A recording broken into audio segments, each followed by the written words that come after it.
இல்ல குடும்பத்துல ஒற்றுமை இல்ல சார், சண்டை சச்சரவா இருக்கு, எனக்கு என்ன கிரக கோளாறுன்னு தெரியல, எனக்கு கிரக கோளாறு பரிகாரம் சொல்லுங்க விஷயங்களுக்கும் சரி, கடன் தொல்லை இருக்கு எனக்கு, தீரா நோய் இருக்கு எனக்கு, எனக்கு சிறந்த வழிபாடு எனக்கு சொல்லுங்க, இல்ல ஜாதக ரீதியில என்ன பரிகாரம் பண்ணணும், எங்க நான் போய் எந்த ஆலயத்துல வழிபாடு பண்ணணும், இல்ல எனக்கு ஜாதக ரீதியில எனக்கு தீர்வு கொடுங்க, எனக்கு சொல்யூஷன் எனக்கு கொடுங்கன்னு பிரியப்படுறேன். நீங்க என் நம்பர் இருக்கு, எப்ப வேணா கால் பண்ணி கன்சல்டேஷன் வாங்கிக்கோங்க.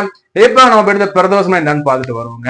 பிரதோஷம் அதாவது நமக்கு கண்ணுக்கு தெரிஞ்ச தோஷங்கள், தெரியாத தோஷங்கள், நம்ம அறியாத தோஷங்கள்ல அனைத்து விதமான தோஷத்துக்கும் நம்ம செய்யக்கூடிய ஒரே தோஷ பரிகாரம்னா அது பிரதோஷ பரிகாரங்க.